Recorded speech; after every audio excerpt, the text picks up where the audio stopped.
they've seen this and said, wow, this solves the problem I'm always trying to solve, which is how do I respond when a conflict breaks out anywhere on Earth when I don't know where that conflict is going to break out.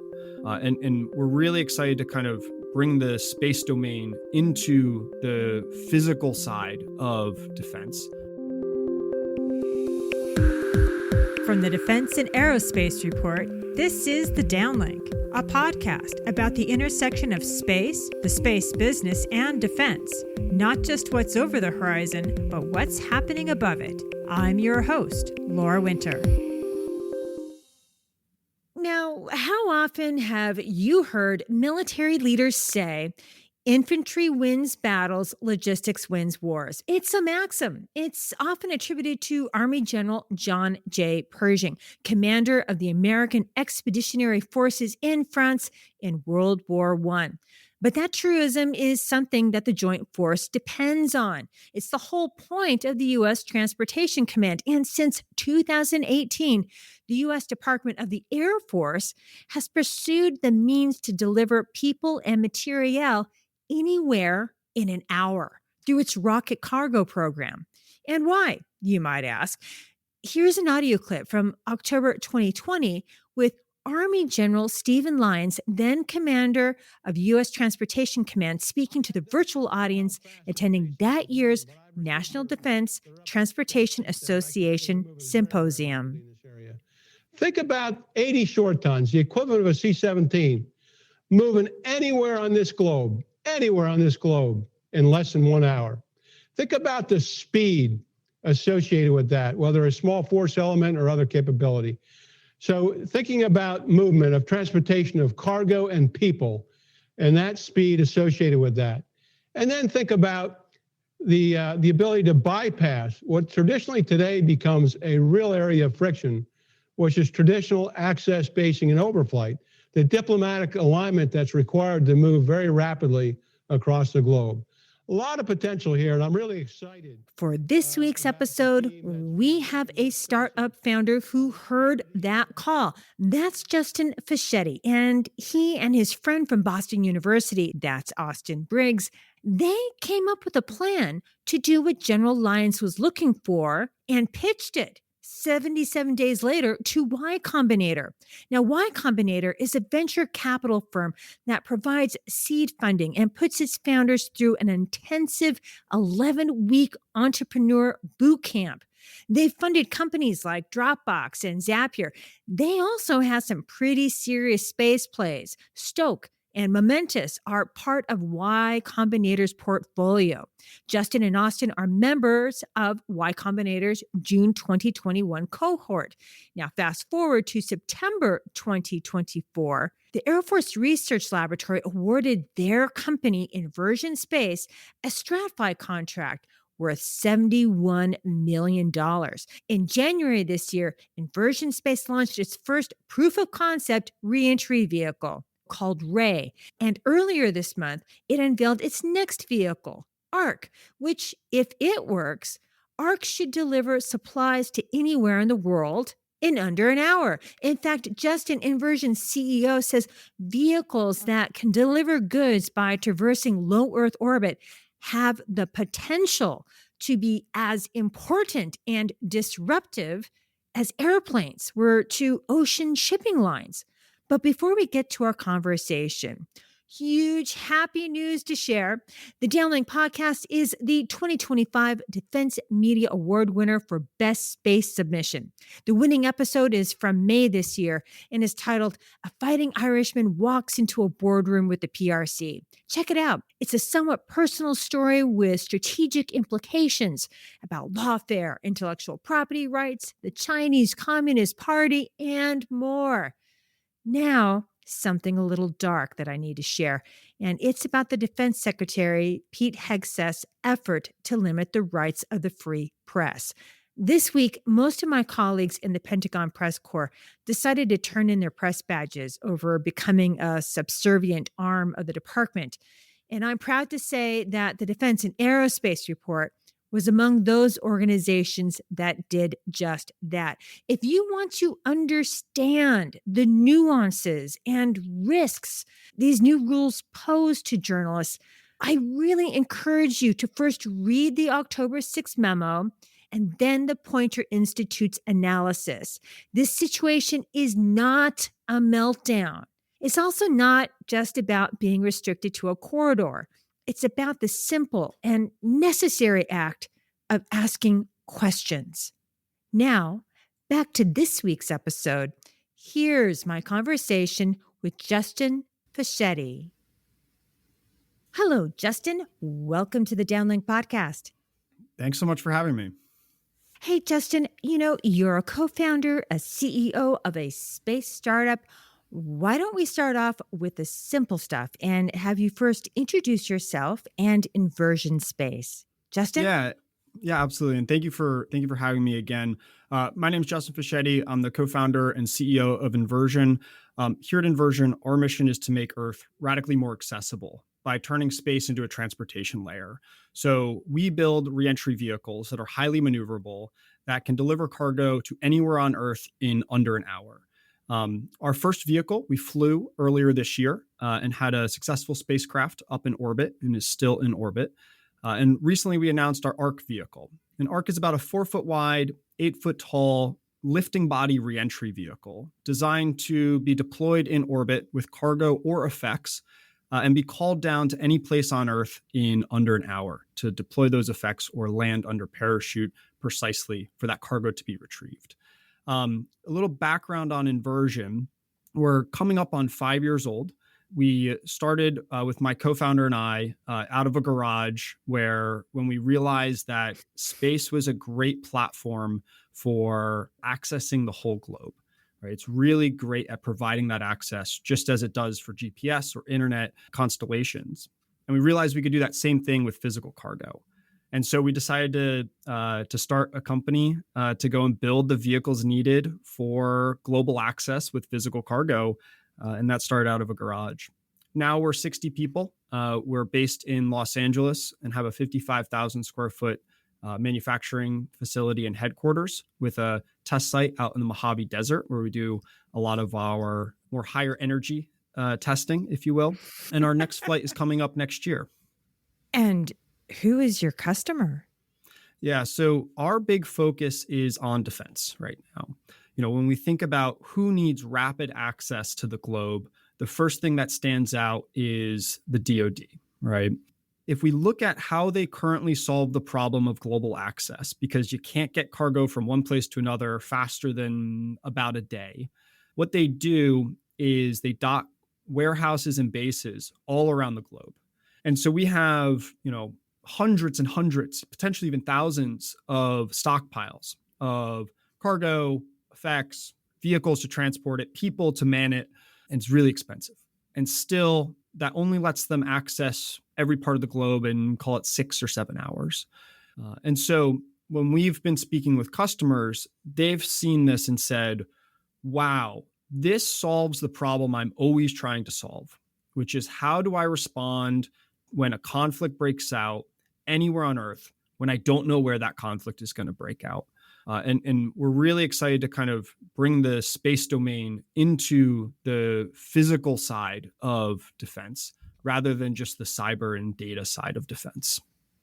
Now, I have to admit, you did kind of steal my thunder there a bit by giving so many details. But let's see if we can't ferret out some more information from you, right? Because what caught my eye is the claim, and you just stated it, and it's pretty impressive, and that is to use a pre-positioned capsule to deliver goods and effects, which you're going to have to explain what kind of effects you're talking about, anywhere on the planet's surface within an hour. So let's first be kind to our listeners.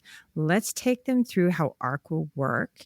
And I'm using the future tense because while there have been some recent tests, this still has to be proven out from low Earth orbit, right? So let's start with the super, super simple, right? Like, what does ARC even look like? Now, you gave us some dimensions just now, but yeah, I mean, is it a capsule?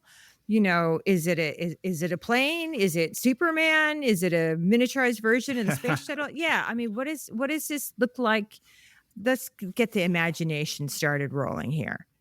So when we think about the physical shape of ARC, we start off by thinking, what does it need to achieve? And that's what drives the physical shape.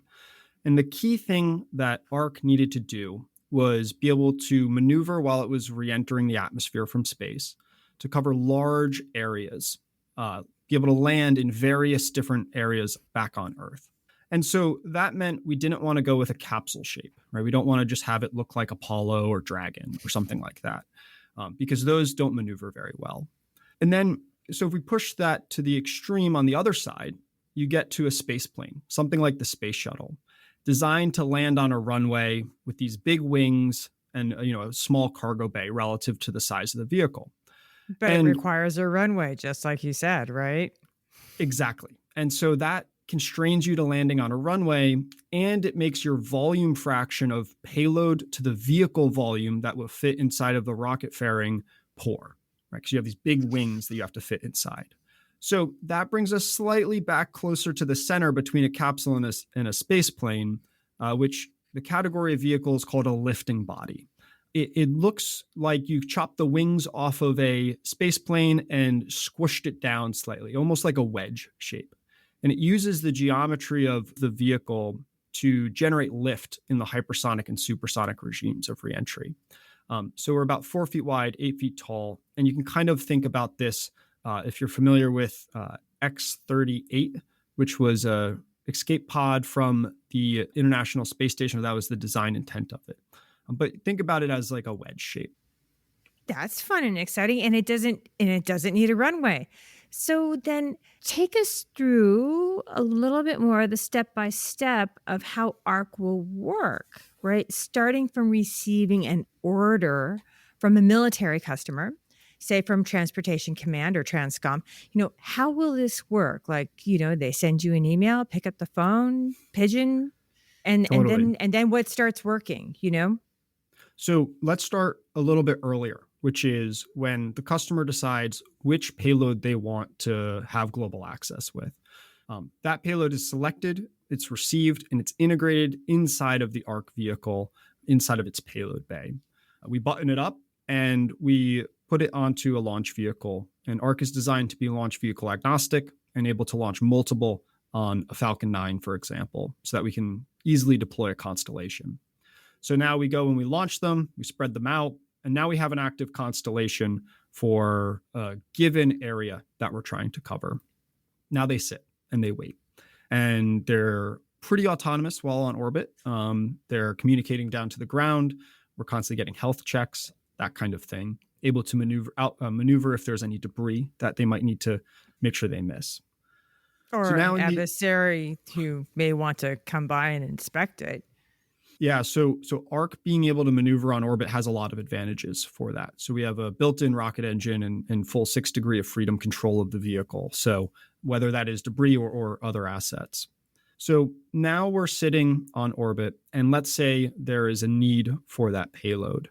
Either Inversion or the government have the ability to call the vehicle down. In the most part, it will be the government that has the control to call the vehicle down. And the way it works is we don't have to select the vehicle. We actually select the landing location and the payload, and then our ground software decides which vehicle is the most optimal to have delivered, whether that be the fastest, or maybe you want it to come in from a certain direction, something like that. Now that command is sent to the appropriate vehicle, and now we're hands off as much as is needed. ARC is able to design its trajectory on board the vehicle, planning out what the most efficient path to get from orbit down to that landing site is. So it has AI on board. This is like edge computing, but AI edge computing that you're talking about? Correct. We use a mix of classical GNC and we have a reasoning layer over top of that can help influence the trajectory. So technically we use onboard convex trajectory optimization for the trajectory for all of my engineering listeners out here. And so ARC is constantly recalculating its trajectory depending on any updated landing locations it's given via the onboard radios, or any environmental factors that it's able to sense. So if the atmosphere is slightly different than what it expected, it can adjust its trajectory. So after we receive that command, fire the rocket engine, we start our reentry. I'll pause there for a sec.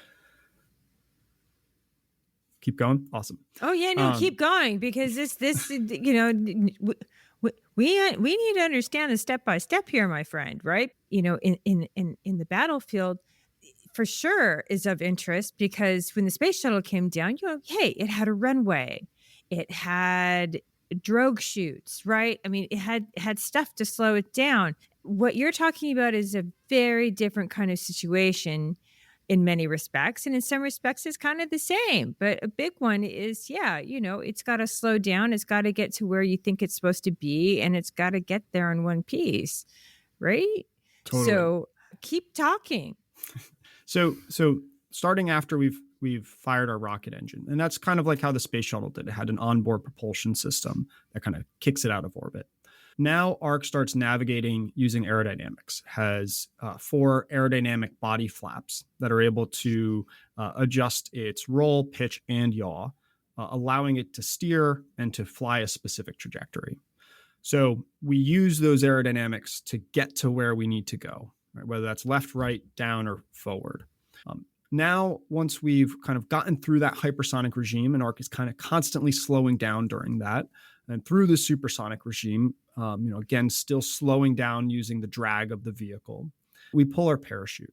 And our parachute is a guided autonomous ram air parachute. Think a skydiver's parachute that you might have seen that can be controlled by pulling on the strings of the parachute.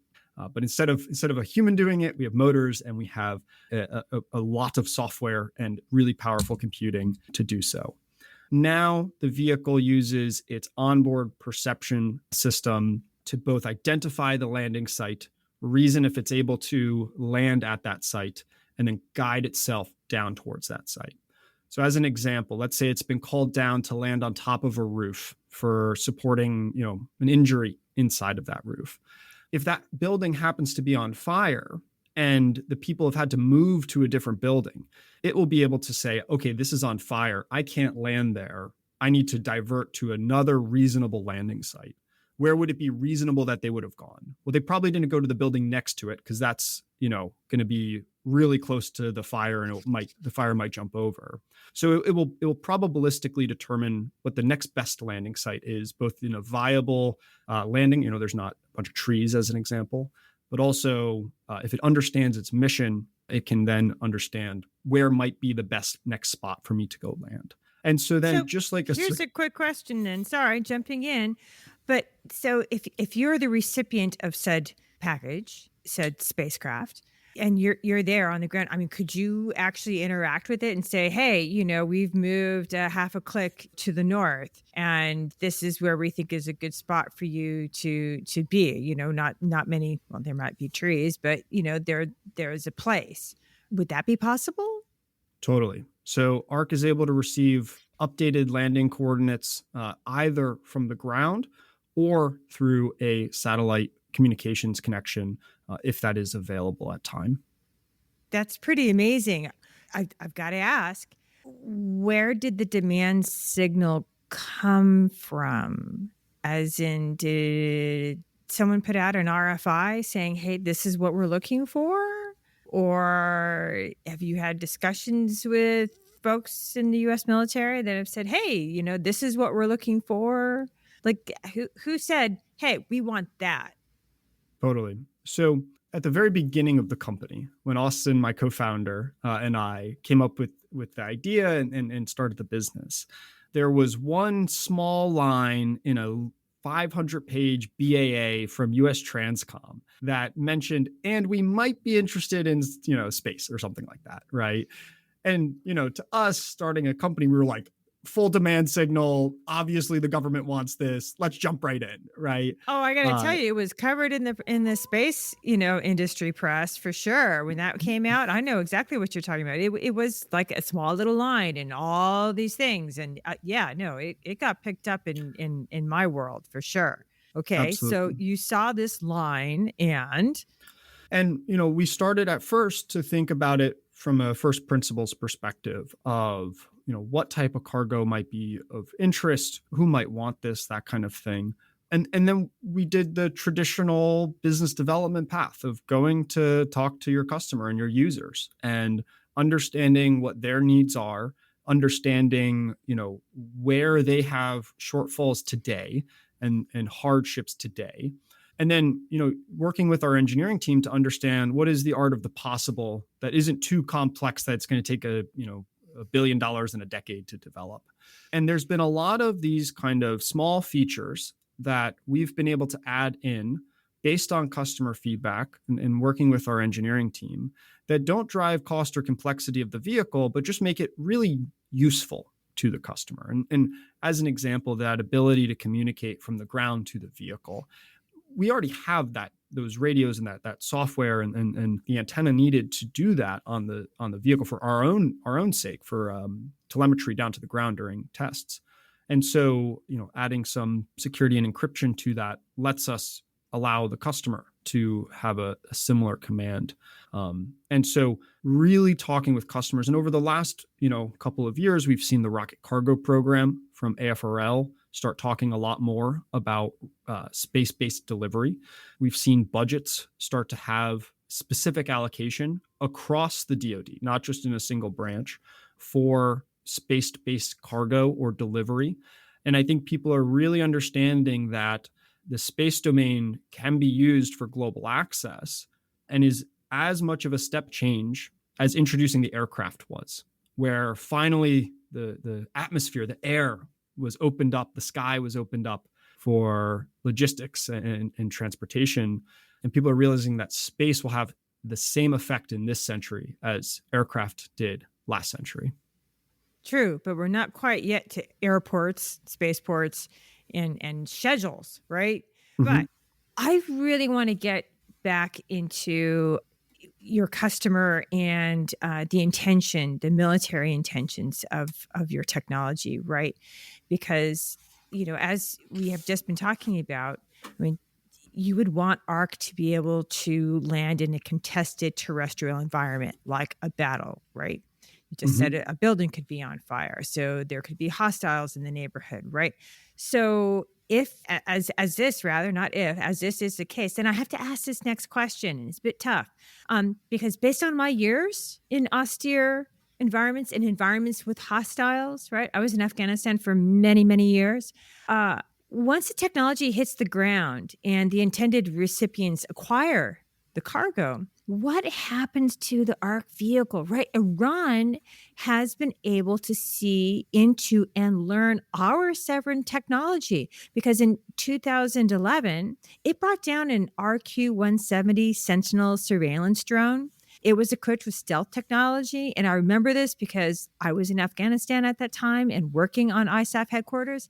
And it's thought that Iran used what it learned from that aircraft to create the Shahed 171, 181, and 191. And it's believed that the 171 was used in Syria. So this really is a serious and true question.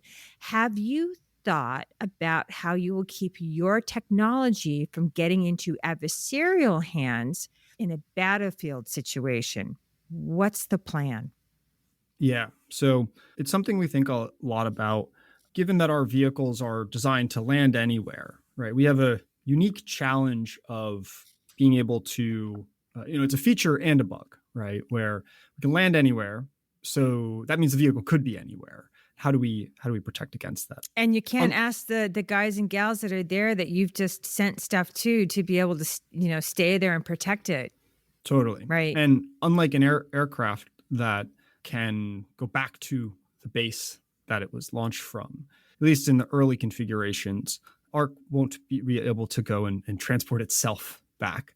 And so I can't get into too many specifics about this, but it is a problem that we are well aware of and feel comfortable with.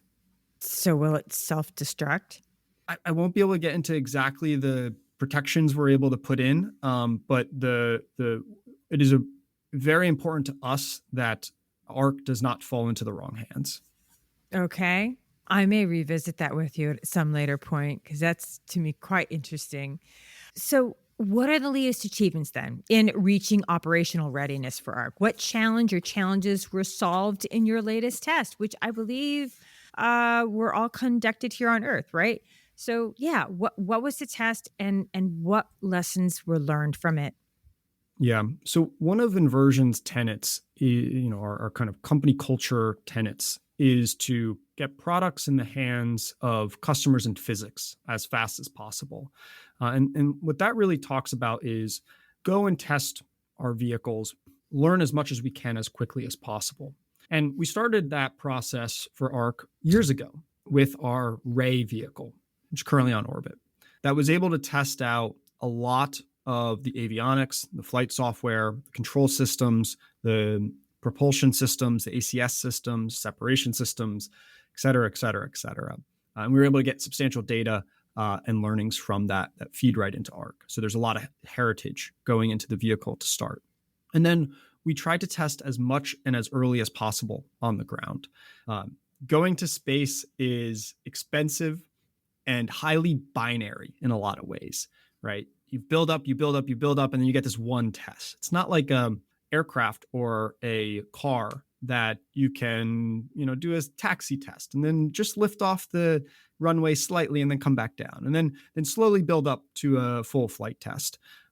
We have to be operational the first time we fly this vehicle. So we try to get as much testing done on Earth as possible. This includes testing our accurate landing system, the parachute, the perception system, the software to go and land softly and precisely. We test that on the ground a lot. Every other week, we're out testing multiple vehicles, dropping them from aircraft, from helicopters, iterating quickly on the control systems, the autonomy system, the parachute itself, to go and be able to be controlled and precisely land. We also leverage a lot of really advanced simulation.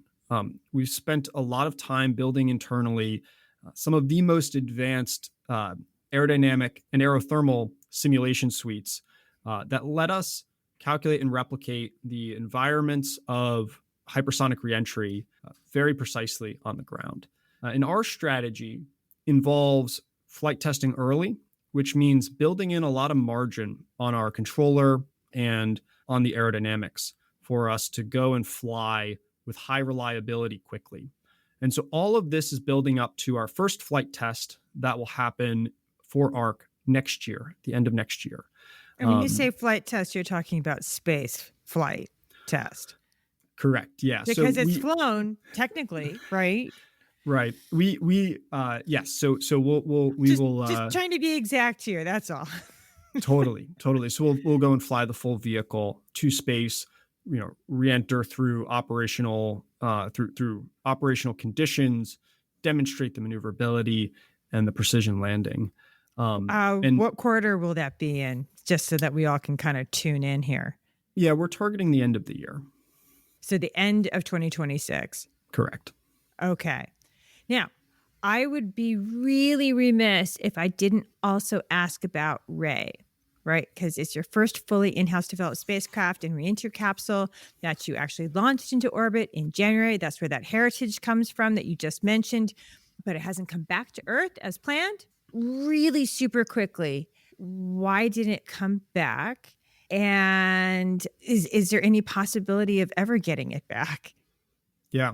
So Ray was our first spacecraft developed entirely in-house. A lot of first spacecrafts use buses or lots of systems that are pre-existing and just get assembled. We built from scratch, everything from the solar panel to the separation system to kick us off the rocket with just 25 people. And it was really intentional because we wanted to get all of those engineering learnings and heritage into ARC.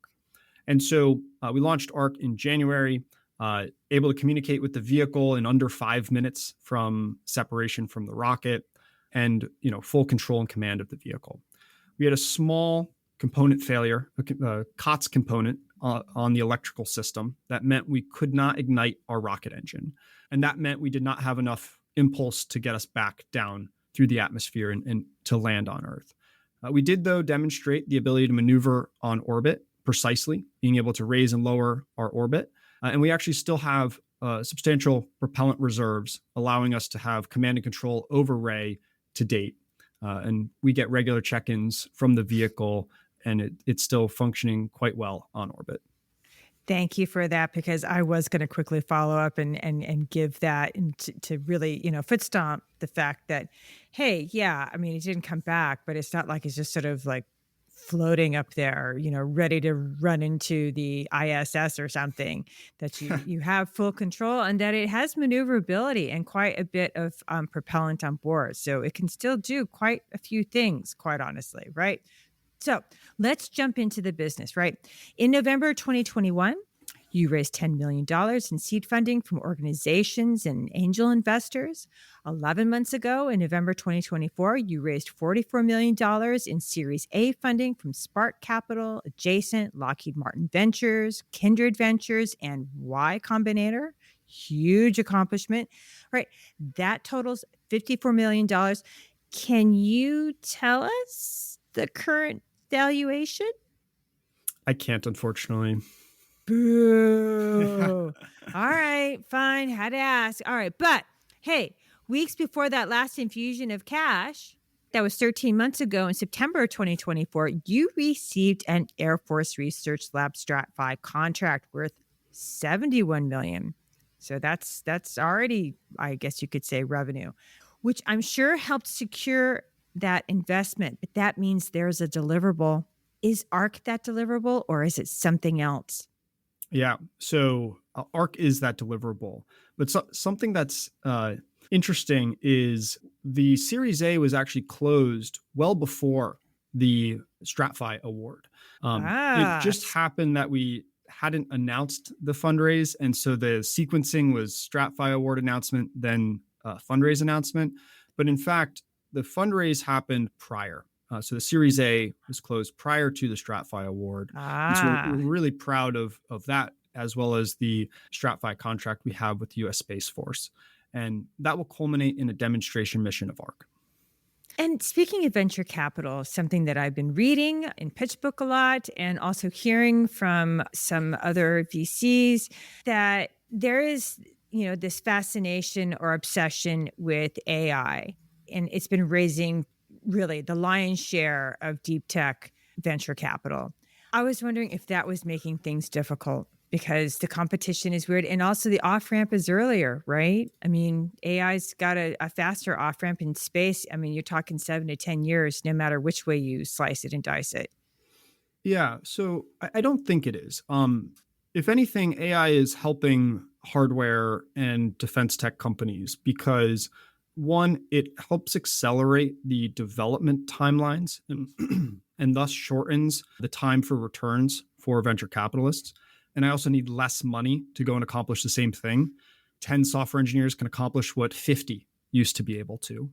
And then second, investors understand that startups like Inversion are able to adopt these new AI tools faster than existing companies and big lumbering primes. And so we're able, from an investor's perspective, it makes sense that market share can be taken from these existing large companies by new startups like Inversion or companies like Anduril or similar companies, because we're able to integrate and adopt AI faster and more pervasive than some of these legacy systems and companies might be able to. So there's a lot of reasons to think that defense and hardware are really good investments right now.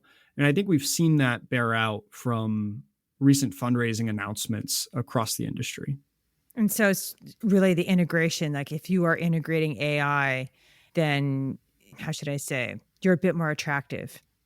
Totally. The extreme example is like you can't put AI on an artillery gun, right? It doesn't have a computer on it. So like you can't do that. And if you look at systems from the 80s, 90s, and early 2000s, they fundamentally don't have enough compute on board to take these new tools and these new reasoning systems on board. So a lot of money is going to have to go into adapting those. And it's fair to assume that with the latest technology, disruption is possible, just like we've seen when other big technology waves have come about. All right. Now, I'm going to ask you a completely different kind of question. All right. So buckle up a Let's little do bit, it. but it's thoughtful because I had to actually really wrestle with whether or not to spend the time that we have, and we are running out of it, that we have together here to actually talk about, how you got here, which you've already spoken about in some, really great interviews done with other outlets. And then also how to move this story forward. So I've settled on this, and just give me a minute to tee up the next question. You guys, you and Austin, you've traveled a fair way down the startup road. So I wanted to get at what you have learned, because I think a lot of people have the misconception that being a startup founder is glamorous or just a good idea fairy, investors making easy money available. That starting and then leading a tech-heavy business, growing it, scaling it, it's actually seriously challenging, and perhaps not in the ways people may actually think, right? And that's why not everybody does it, because if it was easy, well, then everyone would, right? So I kind of wanted to know, if you and Austin, if you had any moments of doubt, like, will this work? Or will they, the investors, will they get it? Will they believe in it? Will they write a check? Or perhaps, what's not so well understood is, how hard is it to find the right people? You're just two guys, right? But you need a team with the right skills and the right DNA to thrive in a startup. And so I want to know about one of those moments, one that stands out, that was perhaps pivotal, and how did you work through it? It's a great question. Like you mentioned, startups, I think, are oftentimes especially in the, kind of mainstream media, either glorified or demonized, right? Glorified on the way up and demonized once at the top. But usually those stories are written 80% of the way through the startup, right? They don't see the early, 15-hour days for 3 weeks straight.